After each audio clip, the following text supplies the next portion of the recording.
Hi, I'm Holly Andrews, integrative nutrition health coach and stress recovery coach. If you are new to the channel, welcome, and if you're a returning viewer, I'm so glad you came back. Today I have a recipe that I like to call comfort food reimagined, and that is my easy, creamy Instapot coconut curry chicken. Now there are a lot of coconut curry chicken recipes out there, and there is a little bit something that makes this one different, and that is because I really worked to make sure that it was gut friendly and hormone friendly. And so I changed just a couple of the ingredients, and that was my Instapot because it is currently cooking in the Instapot. Changed just a few of the ingredients to make this recipe gut friendly while still giving you all of the comfort food feels. So let's talk about what makes this recipe special. So a lot of the coconut curry recipes out there have a few issues. They tend to be watery, they tend to cause digestive upset, and then they also don't reheat well as leftovers. So I've attempted to address those three problems, especially the digestive upset, and that comes from the thickener, and we'll talk about that in a minute. But of course,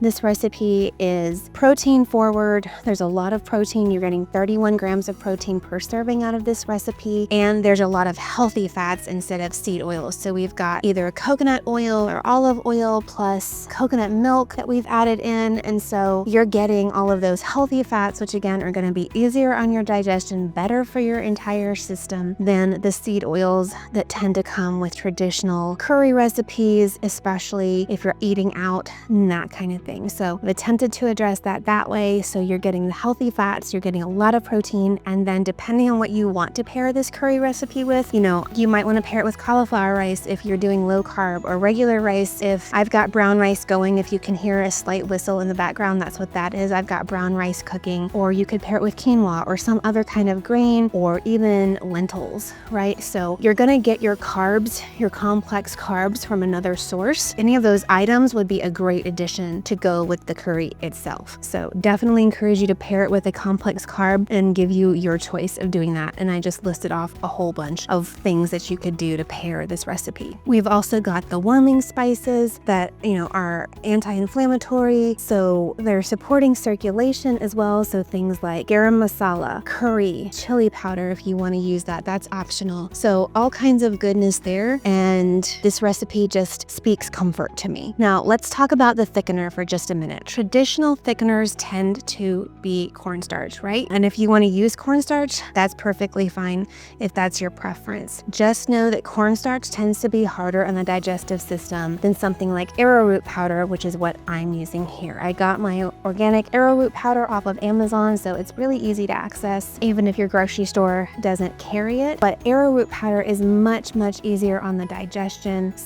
And it also reheats better than a cornstarch. So cornstarch, when you reheat it or something like that, it tends to break down. It tends to break down the dish, but the arrowroot powder does not. So just like it would break down in your digestive system and cause some digestive issues, that arrowroot powder doesn't do that same thing that the cornstarch does, which is why this is a gut-friendly and hormone-friendly version of this curry recipe. All right, so I am using an Instapot. If you don't have an Instapot, the name brand Instapot, any kind of electric pressure cooker is gonna work just fine. And I love this because it is a one pot dish, right? You might have a cutting board and a cutting knife to clean up or something like that, but you're putting everything into the Instapot, and and depending on what you're serving it with, there's just fewer dishes, which to me equals less stress, less time in the kitchen after dinner, all that goodness. So to get this recipe going, I cut up one onion and then got my spices all put together. I like to get them all put together so I can just dump them in when it comes time. So I did that, and then I cut up my chicken last. I had 2 pounds of chicken breast that I cut up last once I had everything else ready to go, so that I could just dump it all into the Instapot. So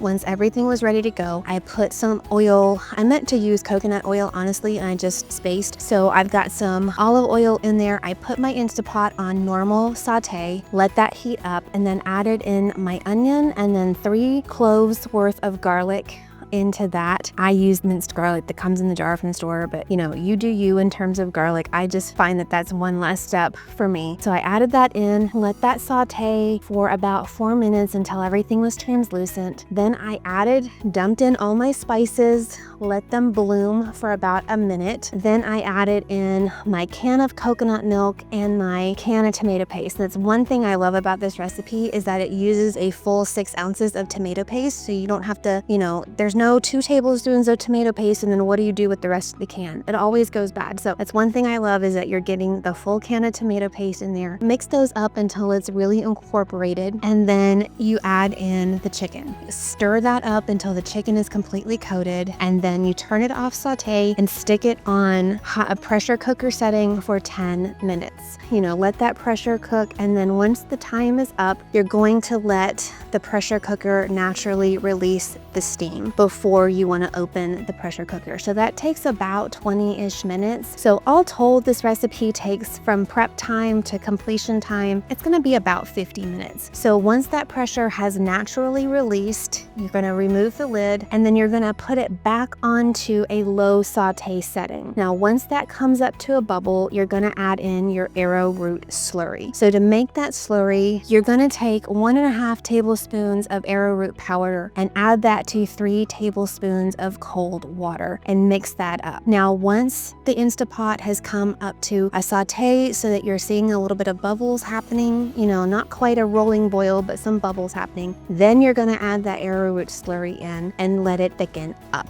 This is one of the ways that we're going to avoid a watery sauce. So that arrowroot powder is going to thicken, and then you're done. All right, so our curry is done.